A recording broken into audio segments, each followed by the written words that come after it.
जैसा कि हम पिछले लेक्चर में पढ़ रहे थे या चर्चा कर रहे थे कि वेगनर ने किस तरह से अपने सिद्धांत के प्रवाह वाले पक्ष पर कुछ जिसको कहते हैं प्रमाण देने का प्रयास किया। उसमें सबसे पहले उन्होंने लेमिंग जो जंतु था स्कैंडिनेवियन कंट्री की धरती पर पाया जाता था, जो ये समझ कर के आगे धरती है वो हर बार अपनी आदत के अनुसार अटलांटिक सागर में गोता लगा लेता था कि आगे जाकर मुझे धरती मिल जाएगी, मैं उसके पर चला जाऊंगा। लेकिन वो धीरे धीरे उस सारे भूभाग का दूर स्थानांतरण हो गया और वो पूर्व की भांति आज भी वहाँ पर गोते लगाता है और वह मर जाता है।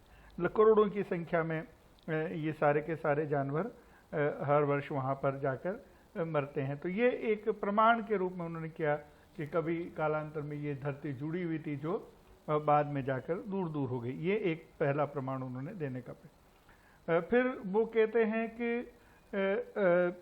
पृथ्वी के जो ये स्थल भूभाग हैं जिनको हम महासागर कहते हैं, उनके कुछ क्षेत्र ऐसे हैं जहाँ पर समान जीवाश्म पाए जाते हैं। समान जीवाश्म का मतलब ये है कि दक्षिणी अमेरिका या अफ्रीका ले लीजिए, चाहे ऑस्ट्रेलिया ले लीजिए, चाहे ये जो बड़े अपने क्या कहते हैं इसको दक्षिण जो एशिया है उस वाला क्षेत्र ले लीजिए, इन सब पर जो जीवाश्म पाए जाते हैं धरातल में वे सारे के सारे जीवाश्म एक जैसे, जबकि आज आप हम जब इन सब को देखते हैं तो ये बहुत दूर दूर हैं।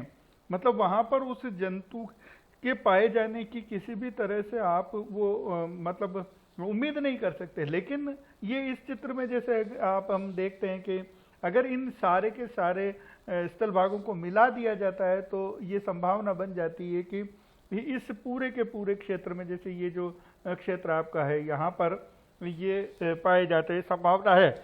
लेकिन आज की तारीख में ये सब इतने दूर दूर हो गए कि समान जंतुओं का पाया जाना मुझे लगता है प्राकृतिक दृष्टि से ये संभव नहीं है।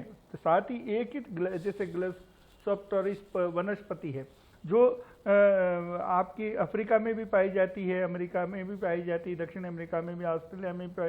तो ग्लैसोप्टेरिस वनस्पति या ऐसे बड़े जीव जैसे डायनासोर हैं, ये इनके जो अवशेष हैं यह यहाँ पर मिलते हैं। ये तभी संभव है जब ये ध्रुव दक्षिण अपने भूमध्य रेखा पर स्थित थे ये सारे के सारे जीव।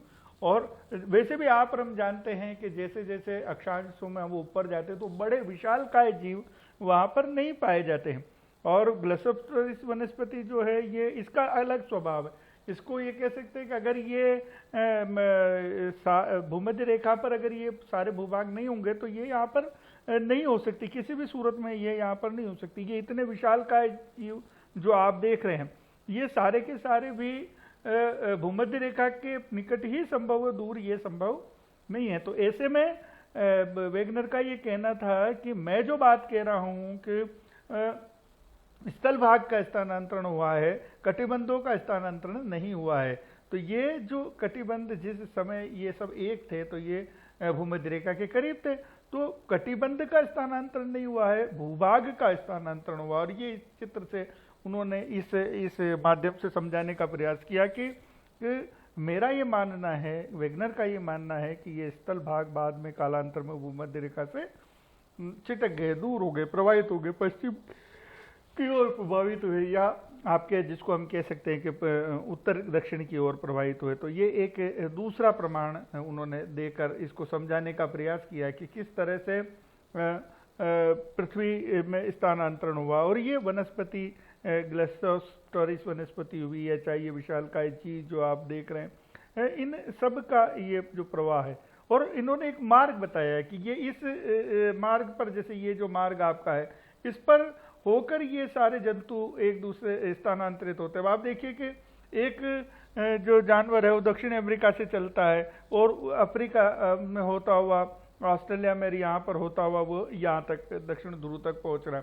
तो ये तभी संभव है ये कि जब ये सब एक साथ हो, वरना आज ये जितनी दूरी पर अगर ये यहाँ से होकर यहाँ जाते हैं तो बीच में समुद्र आ जाता है और ये ऐसे जंतु जो तैर भी नहीं पाते। तो वही जैसे ये इस तरह के जो मैंगूज हैं इनके के बारे में भी इन्होंने कहा कि ये देखिए अफ्रीका, दक्षिण अमेरिका के बिल्कुल मध्य से चलते हैं और अफ्रीका तक जाते हैं। तो ये जो प्रवाह है, ये जो ये जिसको कहते हैं स्थानांतरण है, ये जो प्रवासी के रूप में जंतु इधर से उधर जा रहे हैं, ये तभी संभव है कि जब ये सारा क्षेत्र भूभाग एक रहा हो। अगर ये भूभाग एक नहीं रहा तो निश्चित रूप से मानकर चलिए कि ये जो इतने बड़े जंतुओं का इन समान स्थानों पर पाए जाना, समान भौगोलिक अवस्थाओं का पाया जाना मुमकिन नहीं है। तो वो कहते हैं कि ये तभी मुमकिन है जब स्थल भागों का स्थानांतरण हुआ। स्थल भाग किसी जमाने मैंने पेंजिया के रूप में एक थे, तो बाद में विखंडित होकर अलग अलग महाद्वीपों के रूप में हुए। तो ये एक बहुत बड़ा प्रमाण वो देने का प्रयास करते हैं। इसी को इन्होंने कहा है कि ग्लासोप्टेरिस वनस्पति जो है वो एक थी, जिसमें फॉकलैंड द्वीप समूह, दक्षिणी अमेरिका, ऑस्ट्रेलिया, ये सारे के सारे एक थे। इन्हीं सब क्षेत्रों में ये इसी प्रकार की सारी वनस्पति और पशु पाए जाते थे, जानवर पाए जाते थे। ये प्रमाण वो देते हैं।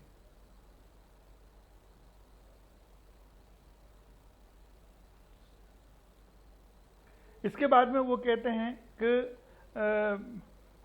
जितने भी आपके प्रवाल हैं, पॉलिप जो होता है जंतु, समुद्री जीव जो हैं, तो वो कैल्शियम युक्त चट्टानों से जैसे बनता है।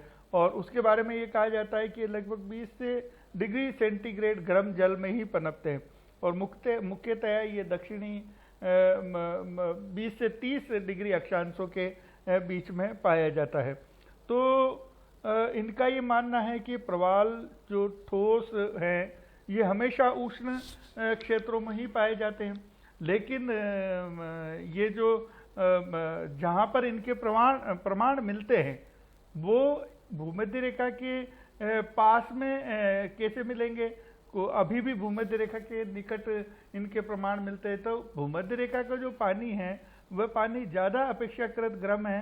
तो ऐसी स्थिति में अगर 20 डिग्री से ज़्यादा अगर इनका तापमान हुआ पानी का, तो ये बिल्कुल नहीं पनपेंगे। तो बहुत ज़्यादा शीत और बहुत ज़्यादा उष्ण दोनों जगहों पर प्रवाल के जो अवशेष वो प्रवाल नहीं पनप सकते और उनका जो खोल है वो आपको नहीं मिलेगा, तो अस्थि पंजर है जो आपको नहीं मिलेगा। लेकिन दक्षिण में भी जहाँ ठंडा पानी है वहाँ भी इसके प्रमाण मिलते हैं और कहीं भूमध्य रेखा के निकट भी इनके प्रमाण मिलते हैं। तो ये जो प्रमाण का मिलना है ये विरोधाभासी भौगोलिक परिस्थिति है। उस विरोधाभासी भौगोलिक परिस्थिति को भी एक प्रमाण के रूप में वेगनर मानते हैं। वो कहते हैं कि देखिए ये जो परिस्थिति है, ये परिस्थिति ये बताती है कि ये जो प्रवाल का भूमध्य रेखा के निकट पाया जाना, ये ठंडे अक्षांशों में पाया जाना, ये इस बात का सूचक है कि किसी जमाने में ये जो भाग थे वो 20 से 30 डिग्री उत्तरी और दक्षिण अक्षांशों के मध्य थे, जो खिसक कर नीचे चले गए और या खिसक कर उत्तर पश्चिम की तरफ चले गए। तो ऐसे में प्रवाल के माध्यम से भी अपने जो वेगनर हैं उन्होंने इस सिद्धांत को प्रमाणित करने का प्रयास या प्रमाण देने का प्रयास किया। इसी तरह से पूरा जैविक जो जलवायु प्रमाण हैं उनको भी बात को वो इस मानचित्र के माध्यम से प्रकट करने का प्रयास करते हैं। उनका ये मानना है कि ये जो डोट वाला जो भूभाग है, जिसमें आपका जिसको कह सकते हैं पश्चिमी भाग दक्षिणी अमेरिका का, दक्षिणी भाग अफ्रीका का, ऑस्ट्रेलिया, अंटार्कटिका, ये सारा भाग किसी ज़माने में जो आपका है लगभग 300 से 250 ईयर पहले जो है आपका वो आइस से ढका हुआ था पूरा का पूरा। ये वाला भाग 250 वर्ष पहले हमने पहले जब पृथ्वी की जन्म और उससे संबंधित बातें पढ़ी थी तो हमने कहा कि कई बार वायुमंडल के जलवायु परिवर्तन के कारण से बहुत मात्रा में जिसको कहते हैं बर्फ का आवरण आया है और कभी कभी उन्होंने ये भी है कि ये जो क्षेत्र है ये आपके भूमध्य रेखा है उससे दूर थे, इसलिए यहाँ पर आपके इसके बर्फ के प्रमाण मिलते। तो ये एक मानचित्र जिसके माध्यम से जलवायु में परिवर्तन हुआ है ऐसा वेगनर बताने का प्रयास करते हैं। उनका अर्थ है कि भूगर्भीय प्राचीन काल में जलवायु है, प्रमुख कार्बनिक काल में हिमानी निक्षेप आपका जो है वो यूरोग्वे, ब्राजील, अफ्रीका, दक्षिण भारत, दक्षिणी ऑस्ट्रेलिया, तस्मानिया में दिखाई देते हैं। इन अवसादों की प्रकृति यहाँ पर आपको अगर आज की तारीख में हिमानी के जैसे अफ्रीका है, भारत जैसे देश है जहाँ पर अगर अपने को बर्फ के अवशेष आज की तारीख में दिखाई दे तो निश्चित रूप से आश्चर्य का विषय, क्योंकि ये क्षेत्र ऐसे है जो भूमध्य रेखा के निकट है और भूमध्य रेखा के निकट पाए जाना बर्फ के पाए जाने का विरोधाभासी है।